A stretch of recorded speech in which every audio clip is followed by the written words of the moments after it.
A sua aparência era melhor, estavam eles mais robustos do que todos os jovens que comiam das finas iguarias do rei. Amém? Pode assentar, meus irmãos, por gentileza. Quero agradecer mais uma vez pela oportunidade de estar na casa de Deus, adorando a Deus, revendo irmãos, amigos. Estamos aqui, agradeço pela confiança do pastor Paulo Máximo de nos convidar nessa igreja num culto denominado dos adolescentes, é isso? Culto dos adolescentes. Então, Deus colocou no meu coração a palavra voltada para eles, mas a aplicação, meus irmãos, é para todos nós. A palavra é voltada para os nossos adolescentes, para os jovens, mas a aplicação é para cada um de nós que estamos aqui. Então, louvamos a Deus por esse momento. E o interessante, irmãos, é que é uma leitura conhecida de todos os irmãos leitores da Bíblia. Sabemos que Israel foi levado cativo devido a um período de desobediência a Deus.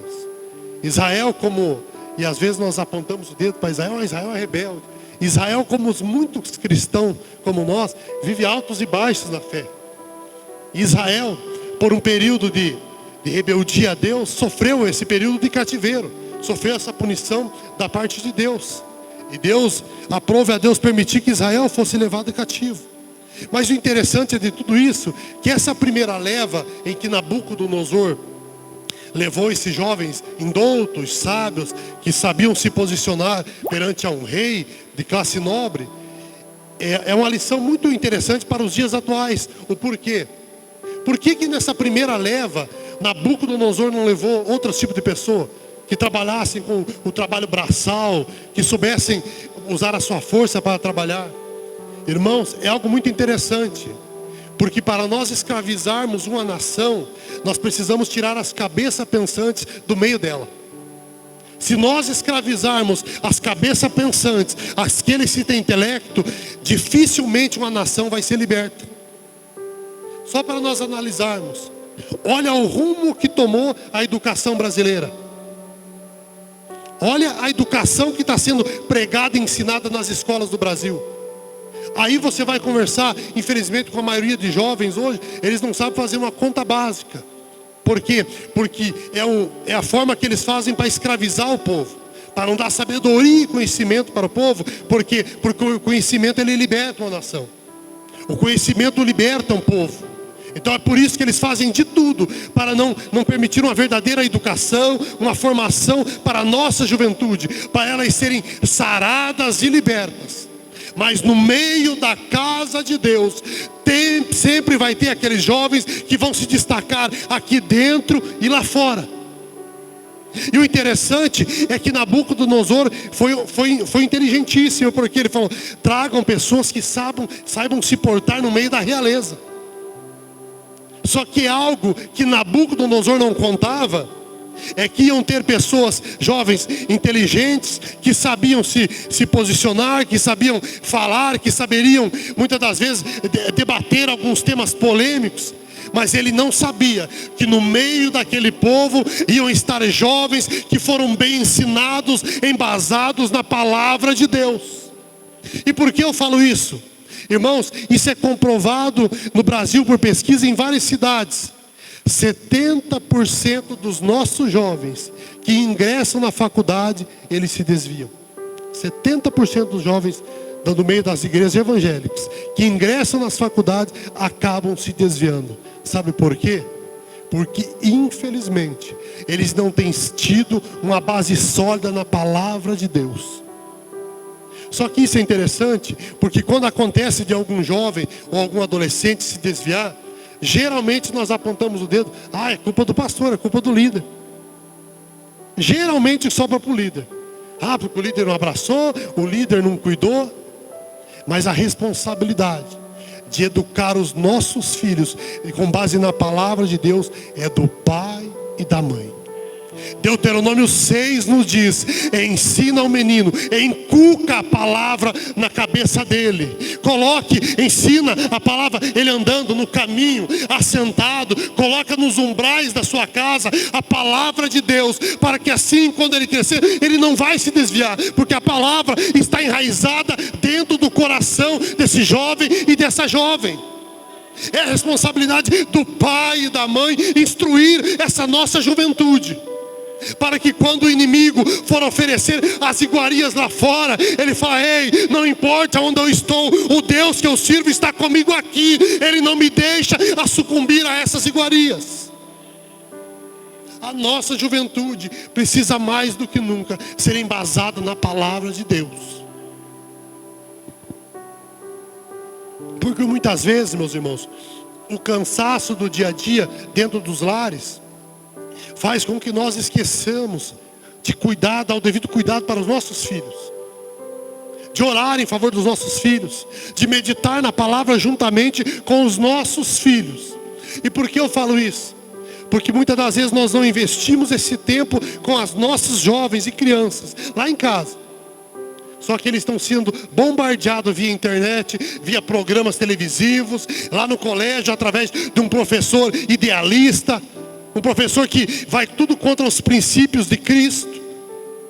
E é dentro da nossa casa, é dentro do nosso lar, que nós vamos enraizar esses jovens, esses adolescentes, a temer e a ter comunhão com Deus, independente aonde esteja.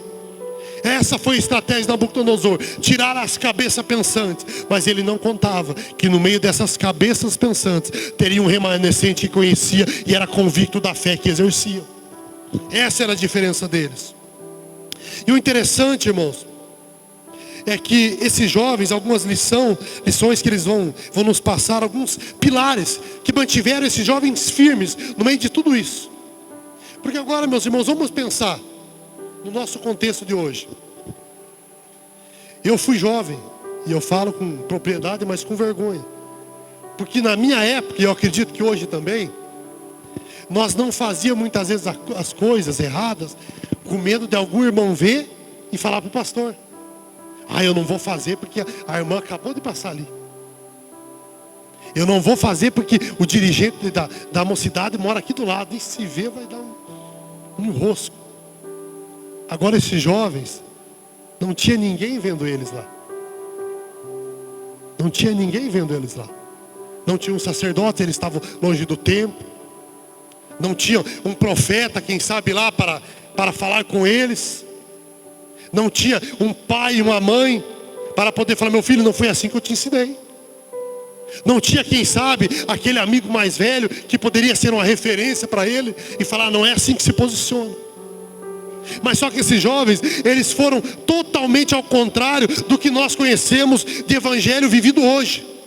Eles colocaram no seu coração firmemente em não se contaminar. O que habitava no coração deles? Eles pensavam: o sacerdote não está aqui, o profeta não está aqui, o meu pai não está aqui, aquela referência que eu tenho de servo de Deus não está aqui, mas o Deus vivo, Ele me sonda, Ele me conhece, Ele está me vendo, Ele me sustentou até aqui, e eu não posso negar a minha fé, eu não posso negar os ensinamentos que o meu pai me ensinou, que os meus amigos e que a minha comunidade de fé me ensinou. Eles estavam embasados na fé em que eles foram estruturados desde a infância. E agora uma pergunta para cada um de nós. Esses jovens, um dos primeiros pilares que eles tiveram, que estruturaram a vida deles para viver em meio a essa crise que eles estavam vivendo, era o pilar da família. Era o pilar onde que tinha o seu pai e a sua mãe como base. Era o seu pai e a sua mãe que tinha o maior testemunho na vida deles. E isso é provado, irmãos, provado nos dias de hoje, que a maior referência que um jovem tem, literalmente, é o seu pai e a sua mãe. Eles são a referência. E principalmente a figura masculina, porque essa autoridade Deus nos outorgou. E isso não nos faz melhores do que mulher de forma alguma. Porque eu, sem a minha do meu lado, eu fico totalmente perdido. E tem uns que batem no peito: ah, não, porque eu não sou nada. Eu sempre falo: eu sou mais do que manco longe da minha esposa. Eu preciso dela 24 horas. Ela é a base do nosso lar. Ela é aquela que caminha lado a lado. Mas esses jovens tinham estrutura familiar. Eles foram ensinados conforme o testemunho dos pais. E com certeza, no decorrer da infância deles, eles perguntavam, porque a Bíblia nos diz que uma vez por ano o povo de Israel se reunia para falar justamente para a nova geração, para os jovens, para os adolescentes, como que foi a libertação deles do Egito. Então todo ano era obrigatório eles se reunir, viver em tendas, fazer todo aquele processo da Páscoa, para que verdadeiramente discipulasse aqueles jovens e crianças a conhecer o Deus de Israel. Isso era uma base fundamental. Mas com certeza, no decorrer desse ano, quem sabe aquele jovem mais dedicado, quem sabe Daniel, Ananias, chegava para o pai: mas como que é mesmo aquela história, pai? Mas como que é mesmo que Deus libertou a nossa nação da escravidão do Egito? Agora uma pergunta para os nossos jovens e adolescentes. Vocês têm perguntado para os seus pais as experiências que ele teve com Deus? Algum de vocês já pararam para perguntar? Pai, como que Deus te salvou? Como que o senhor conheceu Jesus? Vocês já perguntaram isso para o pai de vocês? Pergunta para eles. Se o teu pai serve a Deus, pergunta para ele, fala: pai, como que foi o teu encontro com Deus? Sabe por quê? Porque as maiores experiências que vocês vão ter com Deus vai ser lá dentro da tua casa. Não vai ser num púlpito pregando, não que você não vá ter, mas a maior experiência com Deus vai estar sendo lá no teu lar. Lá quando muitas das vezes você entrar abatido, frustrado, entrar às vezes chorando porque aconteceu algo que você não gostou, vai ser lá no teu quarto que ninguém vai ver. Você vai dobrar o teu joelho e vai falar: pai, eu não sei o que está acontecendo, mas eu não estou suportando isso. E é lá no teu quarto que o teu Deus vai te ouvir. É lá dentro do teu íntimo, que muitas das vezes nem teu pai nem tua mãe vão ver, mas é lá que Ele vai te ouvir. É lá na tua casa, é lá dentro do teu quarto que você pode ter as melhores experiências com o teu Deus. Porque é para isso que Deus chamou vocês, para vocês terem intimidade com Deus. É por isso que a Bíblia fala para nós chamar Ele de Abba Pai, papaizinho. Tem intimidade. E não precisa. Muitas das vezes vocês veem em púlpito aqueles pregadores com a oratória mais robuscada, bonita, que não é o meu caso, falar aquela oração linda, excelentíssimo Deus e tal. Não. Quando você estiver passando por um dia de dificuldade, você pega a tua cadeira, você senta nela, puxa outra cadeira, fala: Deus, eu creio que o Senhor é meu Pai e o Senhor existe. Agora eu quero conversar com o Senhor. Isso é ter intimidade. Isso é você acreditar de fato que o teu Deus está do teu lado para suprir você em todas as suas necessidades. Ele pode suprir, somente Ele. Às vezes você vai passar por necessidade que o teu pai e a tua mãe não vão alcançar, mas a mão de Deus, através do teu clamor, vai te alcançar e vai confortar o teu coração. Então, se você não fez isso, pergunte para o teu pai e para a tua mãe: pai, que milagre que o senhor já viveu com Deus? E agora para os pais. Será que os pais já se predispuseram a contar as experiências que tiveram com Deus? Será que nós pais reservamos tempo para falar: ó filho, Deus é tão bom que um dia minha vida estava totalmente perdida e eu me rendi aos pés dele, ele mudou a minha vida. Esses jovens tinham essa base. Eles tinham experiências com Deus através da vivência dos seus pais. Porque muitas das vezes nós vivemos dias felizes e de comunhão com Deus, mas muitas vezes nós entramos dentro da casa de Deus e perguntando por que estamos aqui. Tem dia que você entra dentro da casa de Deus, como diriam os pentecostais mais avivados, pegando anjo com a mão. Mas tem dia que você entra e tenta sentar no último banco para ninguém te ver. Tem dia que você entra literalmente arrastado e não sabe nem o porquê entrou ali.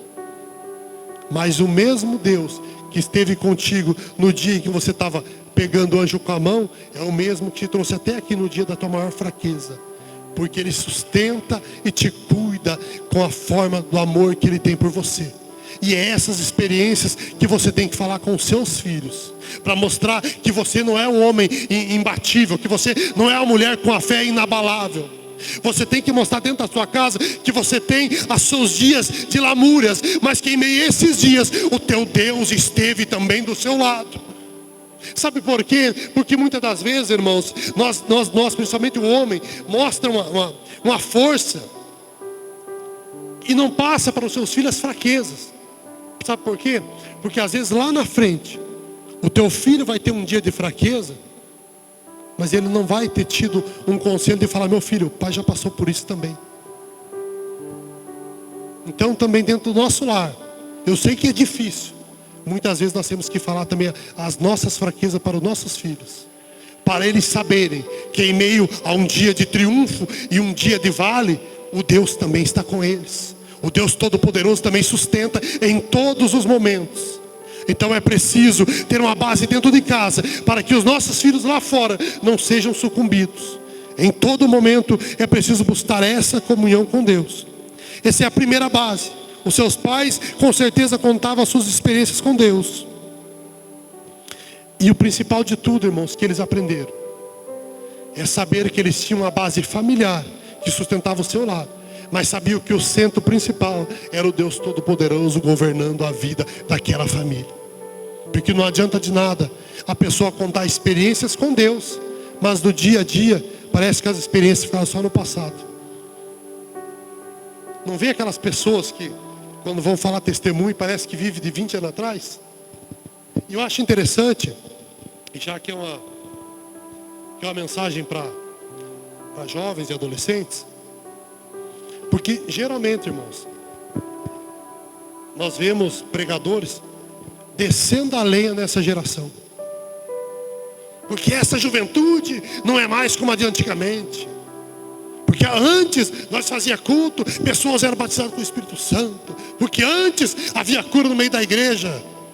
Mas agora uma pergunta: esse irmão que está falando que antes acontecia, será que ele vive essas mesmas experiências hoje também? Porque é muito fácil eu acusar uma geração, mas eu faço parte dela ainda, eu estou aqui também. Então se eu estou falando que não tem no meio deles, então é um erro meu de eu não estar buscando para que eles vejam através da minha vida que Deus faz milagre e para contagiar essa geração também. Porque é muito fácil falar do passado, mas no presente eu não viver essas experiências também. Porque não adianta eu querer algo que eles tenham experiências com Deus, se eu já não tenho mais isso há muito tempo. Então é preciso nós falarmos para essa geração: ei, no passado Deus fez milagre, mas Ele vai fazer hoje através da vida de vocês também. E eu vou estar junto com vocês, nós vamos orar com vocês, nós vamos jejuar junto, e Deus vai encher vocês com o Espírito Santo também. Porque, irmãos, essa geração é a geração que está sendo mais combatida. É uma geração que está sendo bombardeada em todos os lugares. Eles abrem o celular e são bombardeados. Eles vão no colégio, são bombardeados. De todo lado, são ideologias satânicas bombardeando essa geração. E às vezes entro dentro da igreja e muitas das vezes pregadores só ficam acusando e falando: peraí, não. Nós temos que abraçar esses jovens e trazer eles cada dia mais para perto de Cristo, para que eles de fato possam entrar dentro da igreja e quando estiverem com problemas e falar: eu vou para aquela igreja, porque lá eu sei que tem pessoas que me amam, vão me abraçar, vão tratar minhas feridas e vão cuidar da minha alma. Porque é para isso que a igreja foi chamada, para louvar a Deus, mas para tratar cicatrizes que o mundo lá fora não vai tratar. Esse é o nosso papel de igreja. Somos ovelhas cuidando de ovelhas, e ovelhas geram ovelhas. Esse é o nosso papel. E os nossos adolescentes, jovens e crianças têm que olhar para cada um de nós dentro da igreja, independente, irmãos, de ocupar um púlpito, de pegar um microfone ou não. Tem que olhar para cada um de nós que adentramos aqui e ter como referências de homens e mulheres de Deus. Porque a nossa geração está carente de referência. A nossa geração, a minha geração que eu faço parte, procura referência de famosos. Mas a referência que vai impactar a vida deles é quando um jovem entrar ali dentro, você abraçar: eu estava sentindo a tua falta. Isso que impacta a vida de um jovem. Eu sempre falo isso por onde eu passo, irmãos. Sabe por quê? Porque um tempo que eu vivi longe da casa de Deus, e antes era normal isso, quando você se afastava dos caminhos de Deus, a maioria nem olhava para você. Era normal. Não posso cumprimentar porque... Só que sempre teve aqueles, quando eu estava na roda, bebendo, muitas vezes até me drogando, passava aqueles irmãozinhos lá e eu tentando me esconder. Porque a primeira coisa que o pecado faz é querer que nós nos escondemos. Começou lá no Éden essa desculpa lá. Deus teve que procurar Adão e Eva como que eles tentando se esconder, como que Deus não sabia onde que eles estavam. Mas quando nós pecamos, quando o homem peca, a primeira reação é se esconder. E eu, quando via aqueles irmãos da igreja, aqueles irmãozinhos mais velhos, eu já me escondia. Só que sempre tinha um que tinha um olho meio abençoado e falava: Pai do Senhor, irmão Leandro. Aquilo me dava uma vergonha, porque eu queria ser um malandrão. Só que ao mesmo tempo, quando eu chegava em casa, o Espírito Santo falava: ó, lá dentro daquela igreja tem pessoas que não esqueceram de você ainda. É muito lindo, irmãos, quando um jovem que se afasta de Deus, ele sabe que dentro da casa de Deus tem pessoas que não se esqueceram dele. É muito lindo quando você vê um jovem, irmão, quem sabe se afastou de Deus, abrace ele, fale: ei, eu te amo e Jesus te ama. Nós estamos esperando você lá. A igreja está de portas abertas para te abraçar novamente. O teu chamado não acabou, não está perdido. O papel de nós é restituir vidas. Esse é o papel da igreja, esse é o nosso papel. Se nós nos achamos fortes, nós temos que suportar aqueles que são mais fracos. É o nosso papel como igreja. É abraçar essa nova geração e mostrar para ela que o mundo não tem nada para oferecer para a alma delas. Não tem nada. Não preenche nada na alma delas. E é aqui dentro que essa geração vai ser impactada através do nosso testemunho e do nosso amor para com eles. É aqui dentro da casa de Deus.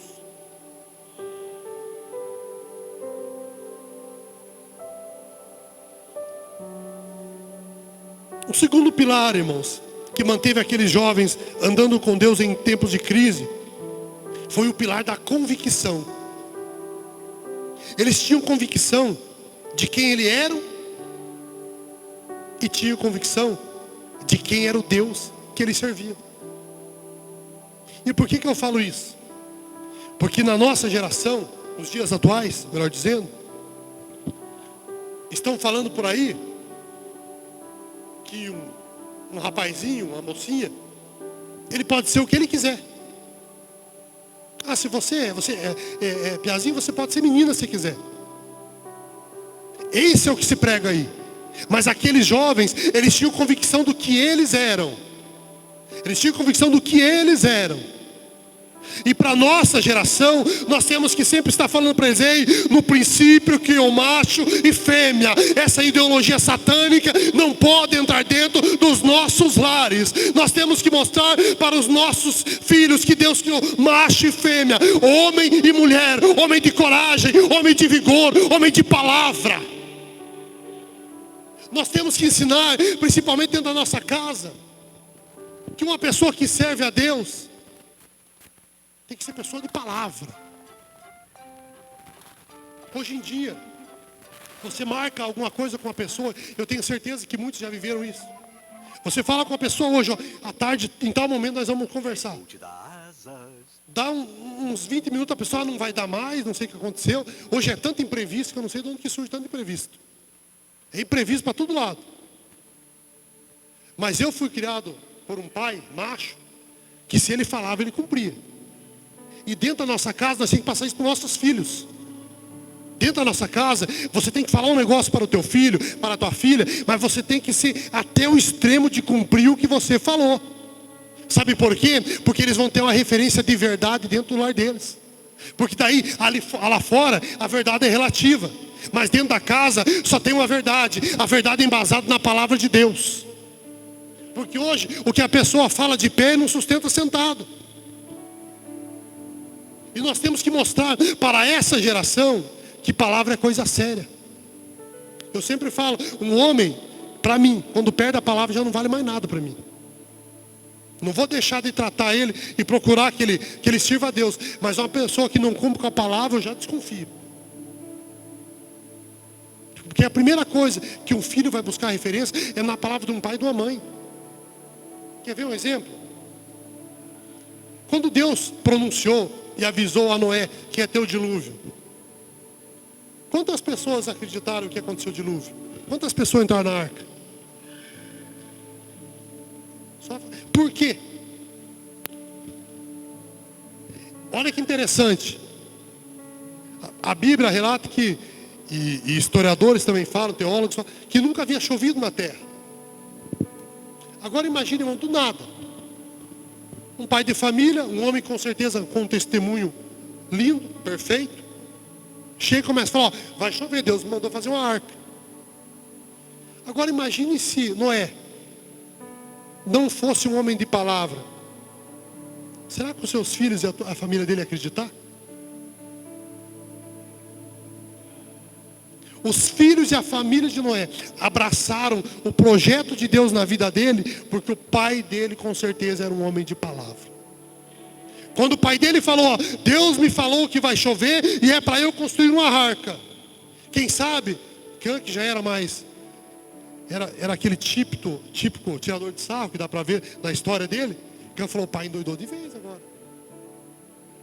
Mas só que ao mesmo tempo pode ter tido um diálogo, fala, não, mas o pai ele não brinca com o que ele fala.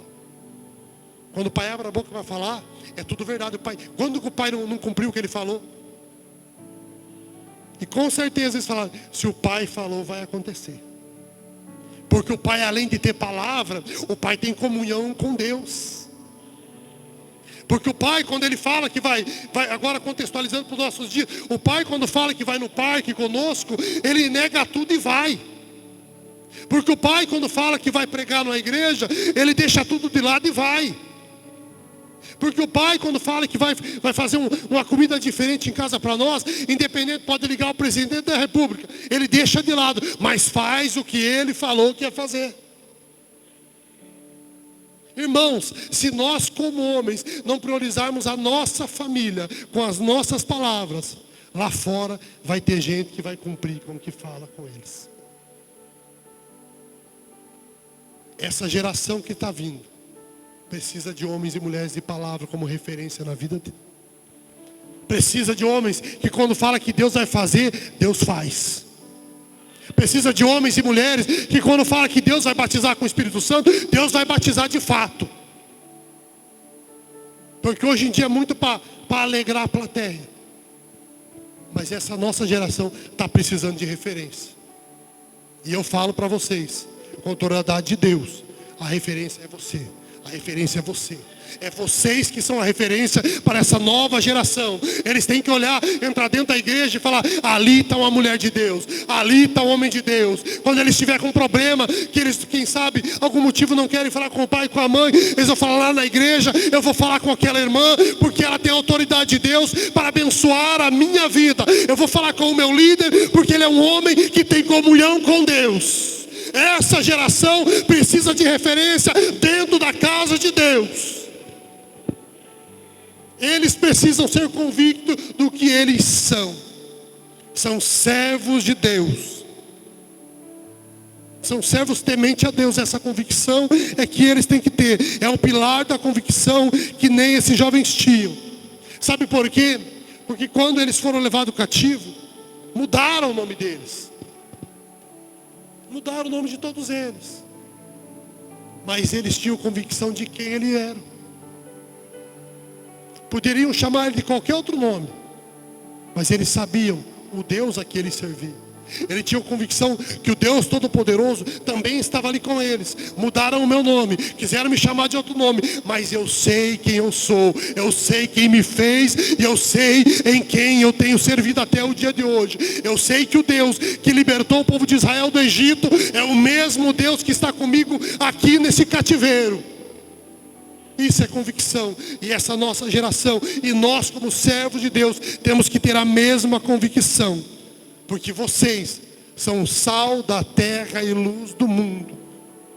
Vocês são sal da terra. E o que a Bíblia diz que vocês são? Raça eleita, sacerdócio real, nação santa, povo de propriedade exclusiva de Deus. Vocês não são de outro, são propriedade exclusiva de Deus. E Deus não divide vocês com ninguém. Pode ter certeza que na vida de vocês vão ter batalhas, vão ter dia de questionamento. Mas nunca se esqueça, vocês têm o selo de propriedade exclusiva de Deus. E não troque o teu Deus por nada. Ofertas virão, propostas virão, mas sabe que os planos de Deus são perfeitos e maiores do que tudo que o mundo vai oferecer para vocês ali fora. E quando estiverem em dúvida, quando tiver um momento de fraqueza, Procura aquela pessoa que é referência dentro da casa de Deus. Não é pecado você falar que está com vontade de pecar. O pior é você estar passando por esse questionamento e não falar com ninguém. Porque independente da idade de cada um de nós aqui, nós somos bombardeados com o desejo de pecar 24 horas por dia. E sabe por que eu falo isso? Porque às vezes, irmãos, principalmente os mais jovens, eu passei por isso na minha adolescência e juventude. Nós vemos pessoas, homens de Deus, pregando, e parece que aquelas pessoas são perfeitas e não erram. Nós temos uma referência que isso aí é. E daí essa juventude vai crescendo, achando que nunca vai ter um conflito, que nunca vai ter um momento de fraqueza. E daí na primeira vez que sucumbem, muitas das vezes se afastam da casa de Deus. Muitas das vezes tropeçam e não se levantam mais. Então nós, como pregadores do Evangelho, temos que sempre estar falando: ei, eu também sou tão falho quanto vocês. Eles têm que olhar para cada um de nós que prega, que ministra, que canta louvor. Eles têm que saber que nós somos tão falhos como eles. E os conflitos em que nós já passamos, eles vão passar. Mas eles têm que ter a certeza e a convicção: o meu líder, ele é tão falho como eu. Mas mesmo em minhas fraquezas, ele continua sendo uma referência. Porque ele não se prostrou. Ele continua servindo e adorando a esse Deus. Porque às vezes com o microfone na mão parece que somos. E não é assim não, irmãos. Às vezes largamos o microfone, quando chega em casa no outro dia, a batalha vem, o desânimo vem. Às vezes falamos com tanta autoridade de cura, de libertação, de portas abertas, porque Deus nos usa para falar. E às vezes descemos do púlpito e falamos: Deus, quando que vai abrir a porta para mim? Esses dilemas, quem leva a palavra de Deus sempre tem. Às vezes você está com enfermidade, você chama as pessoas para vir e para receber uma oração. Você ora e a pessoa no outro dia manda uma mensagem: ô irmão, Deus abençoe. Aquele dia o irmão orou e Deus me curou. E você fala: e minha coluna, Deus, quando você vai curar? É o dilema da nossa fé. Mas a nossa vida, a Bíblia nos ensina que o único suficiente em meio às dores é Deus. Você pode não receber, quem sabe, aquela cura que você está pedindo, mas Deus é suficiente para suprir todas as tuas necessidades. Ele é suficiente. Ele é suficiente. Quando temos intimidade com Deus, nós sabemos que Ele será suficiente em todos os momentos. O terceiro pilar que mantém os jovens andando com Deus em tempos de crise é o pilar das perdas. Mas que pilar, irmão? Como perder? Da onde que isso? Sabe por quê? Porque nós vivemos num contexto em que essa nova geração parece que não está preparada para perder nada. O primeiro não que recebe na vida já é motivo de querer se matar, de se suicidar. Pode ver por aí. Que você vê de vídeo de criança embirrada com o professor. Ah, levei nota 0, vai agredir o professor. Então, nós temos que ensinar para essa nova geração que está crescendo com Cristo, que eles vão ter momento de perdas. Vai ter momento que você não vai ganhar. Vai ter momento que você, e eu sei muito bem o que é esse dilema, que você vai querer uma festa de aniversário e o teu pai não vai poder dar.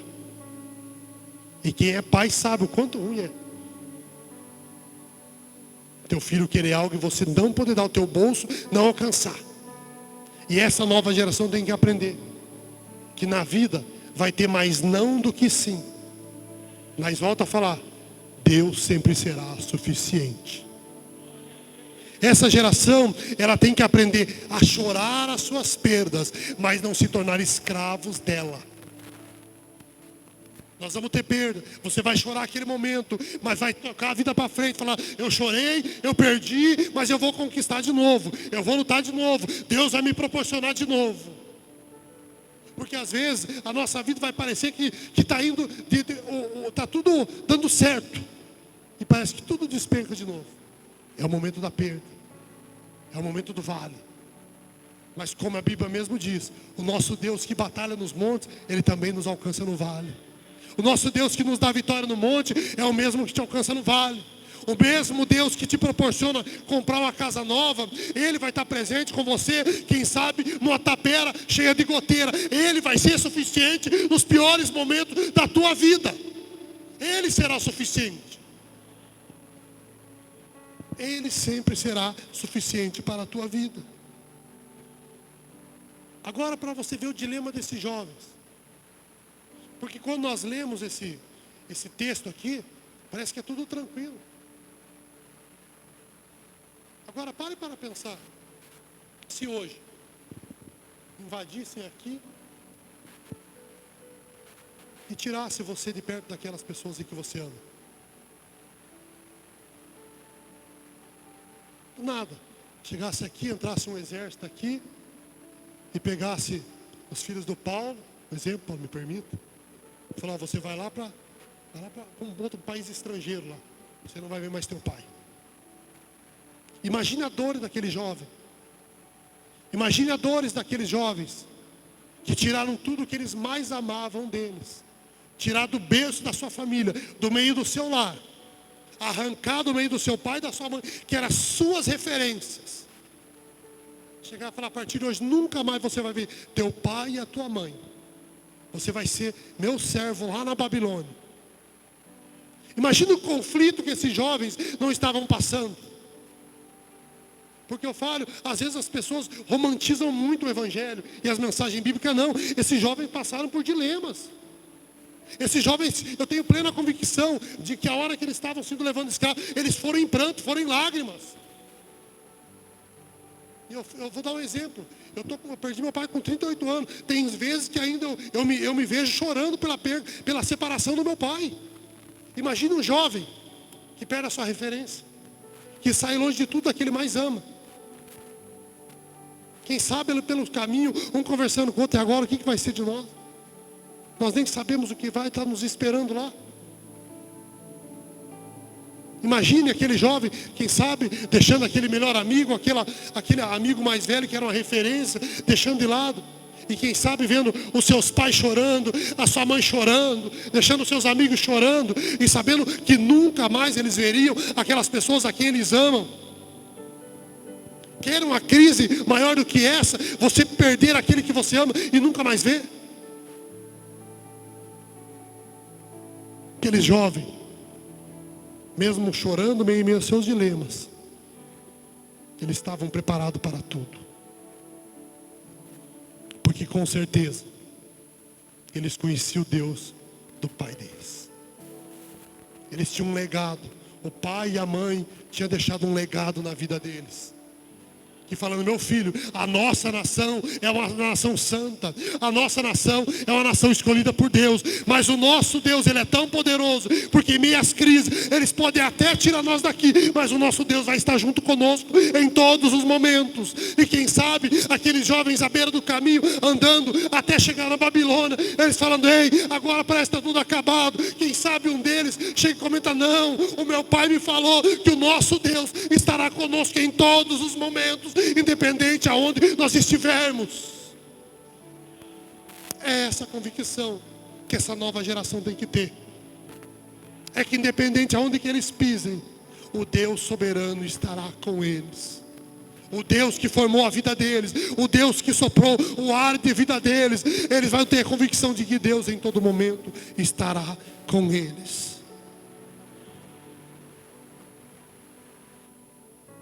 Separação da pátria. E eu acho um dos textos mais tristes.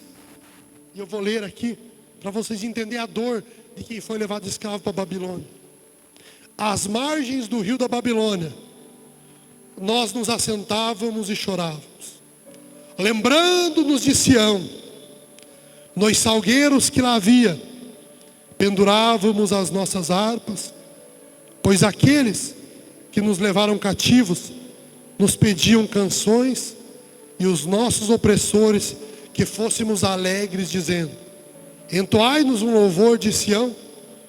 E eles diziam, como porém haveríamos de entoar o canto do Senhor em terra estranha?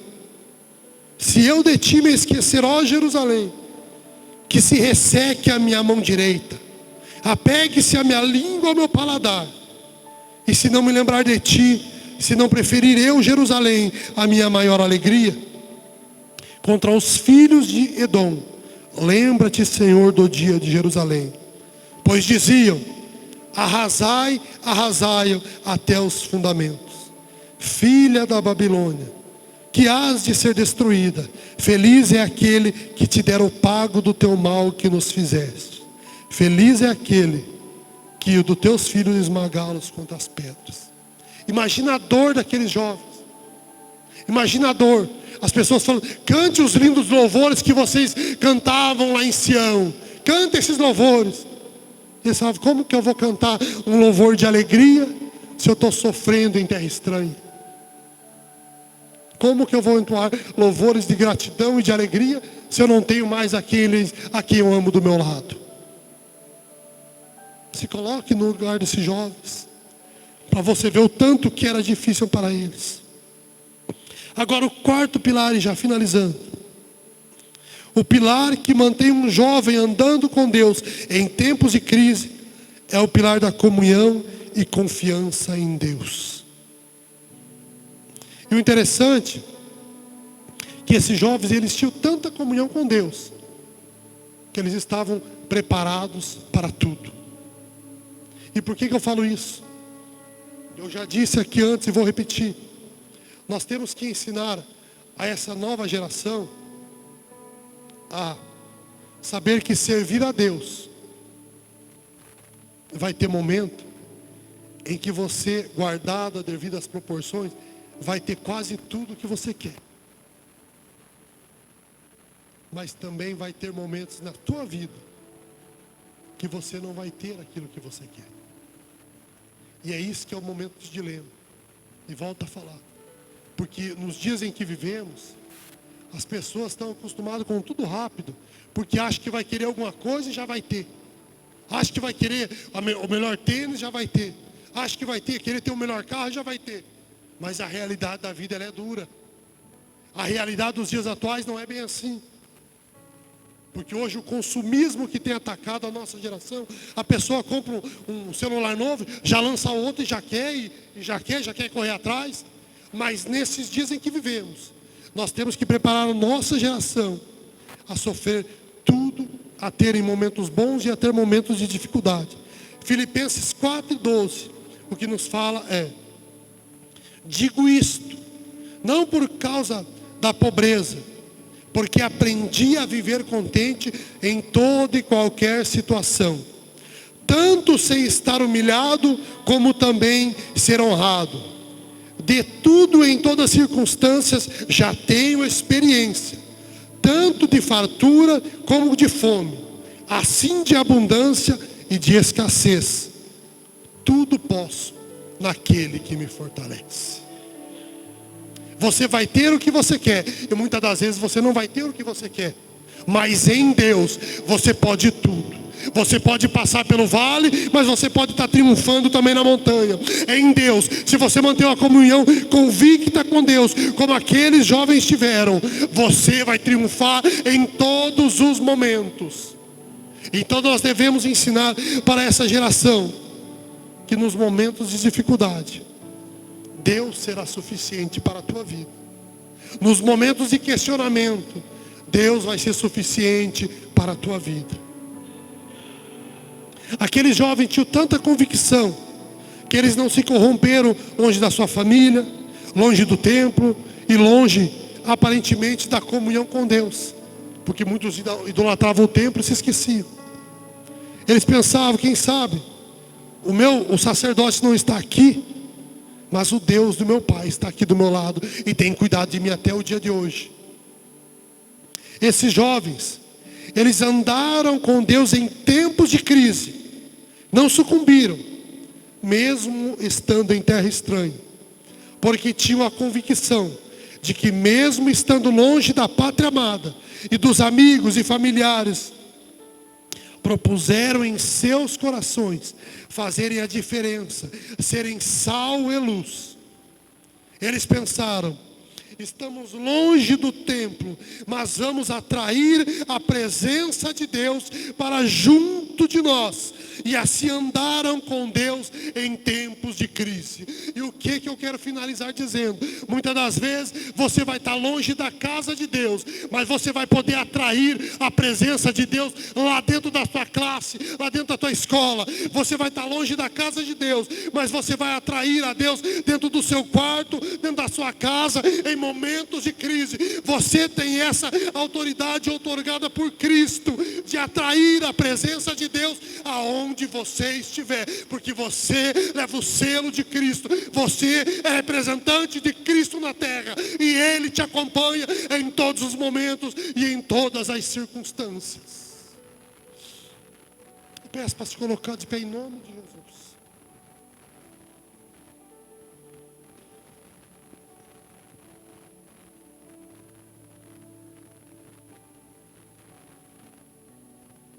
Resumindo tudo o que foi falado aqui, a maior lição que deve ser para cada um de nós, e nós nunca devemos nos esquecer do que o salmista diz, que o Senhor, Ele é o meu pastor, e nada me faltará. O que o salmista quis dizer?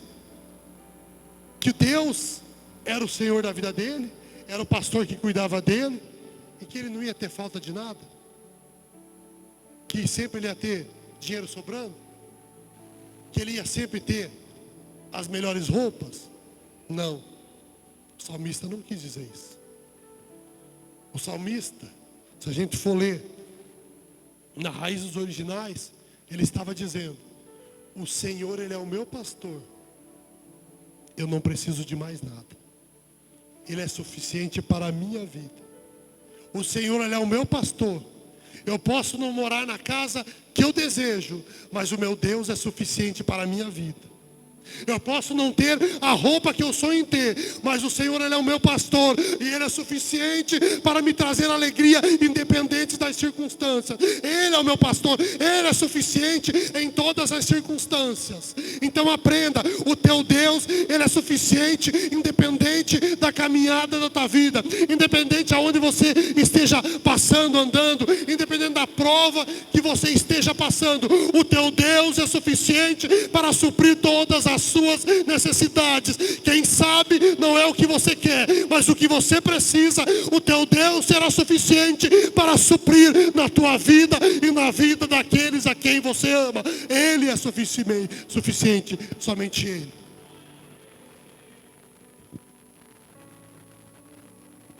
Agora, com a permissão do... Posso fazer uma oração? Eu quero fazer um convite e não é obrigado a vir, para os nossos jovens e adolescentes que querem ter mais experiências com Deus, que querem sair da